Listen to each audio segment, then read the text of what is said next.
Matt Lenihan for Boxing Social in association with Empire Fight Store and R Kings. Huge shout out to Highbet as well for getting David back on the channel.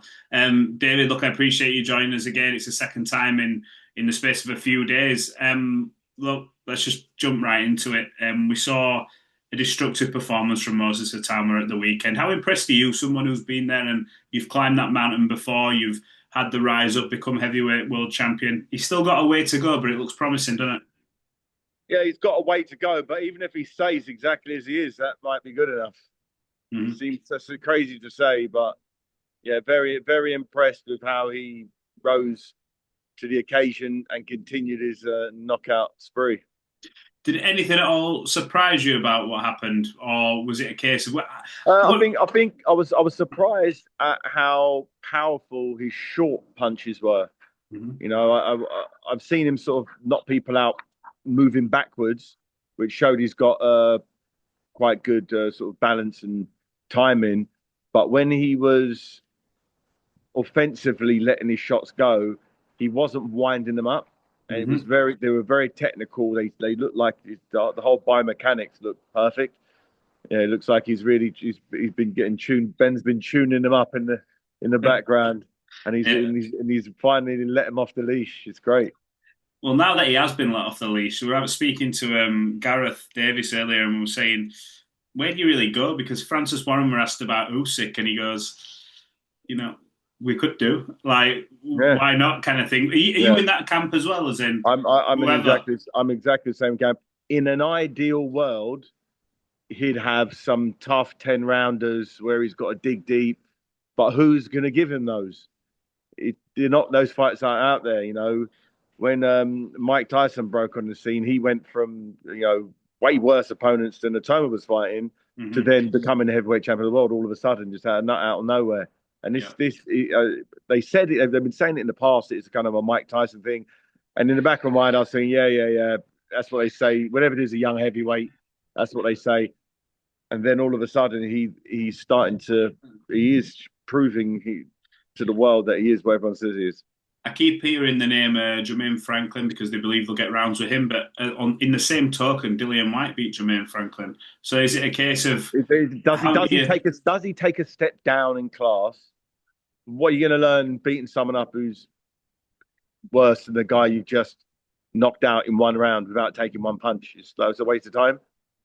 What about I know he's in a good position at the minute, Joseph Parker, but is that the kind of guy you look at, a Joseph Parker, a Zhile Zhang at this point? It makes no sense for Joseph Parker. Joseph Parker deserves a world title shot. He's had those tough fights, Zhang's, the Wilders, all of the fights where he wasn't favourite to win and he found a way to win it each and every time. He definitely deserves his shot. I think Parker's chances of victory over Usyk are better than Moses, to be honest. You know, you got the age, that youth factor. Honestly, it makes a massive difference. His spirit is so young and fresh, and he's got no fear. He doesn't understand. He's got that perfect mindset. On the flip side to that, Dillian Whyte, he's been terrific for British boxing. You know, whether he had a world title to his name or not, he's given us some incredible nights. The two fights with Della and everybody else, the rivalries, the controversies. What do you make of Dillian now? Is this the end of the road for him? It's the end of the road fighting guys like Moses Itauma, that's for sure. No one's going to want to see that again. But I'd pay money to see Derek Chisora and Dillian Whyte have a third fight. Why not? Obviously, they're both way past their prime, but this fight isn't about prime. It's about, bragging rights and good old-fashioned beef. I was looking at a lot of the reactions to this, and I saw Tyson Fury came out and said Moses Itauma wrecks Alexander Usyk and he wrecks Anthony Joshua. Do you understand where he comes from when he says that? Do you subscribe to that thought as well? Tyson Fury sparred enough rounds with Itauma to know what type of force he is. And he's tasted Usyk's power. He's got 24 rounds of action, so he knows both of them very well. And you got to take it seriously. If he says that, fair enough. All he's doing is diminishing, his value. Is he lost to Usyk? And if he says Moses is better than and is going to wreck Usyk, does that mean that Moses is better than him? Is that what he's saying? Because that's kind of what he's saying. And for him to say that, there's no reason for him to say he's getting no benefit or credit by saying that. If Mm. anything, he's diminishing his own attributes. So it's I get it. If I'd have mixed it in the ring with him and he had the power and everything that he showed us so far, those little highlights of him. Mm. If you think he's the man, he's the man, and he's just got time to prove it. Other side of the heavyweight division, we've seen a lot of the past few days. Daniel Dubois just announced officially today, but it was reported yesterday that he split from Don Charles. Don Okay. was credited with obviously the sort of a little bit of the resurgence. Look, Daniel has to do it in the ring, but Don was seen as that guiding light for him that brought him this far. Yeah, What do you make? Jamel Miller. Getting Miller out of there the way he did. Ground down, stopped him in that last round. Filip Hrgovic as well. After taking a load of stick early, he was able to turn it. And then obviously the Anthony Joshua, spectacle that no one saw coming. So he was on great form, going into that Usyk fight. But was his poor performance down to him not being that good or Usyk being that great? I was going to say he lost up when you lose to Alexander Usyk. I think sometimes it's like he's a great, he's a generational great. Can you really?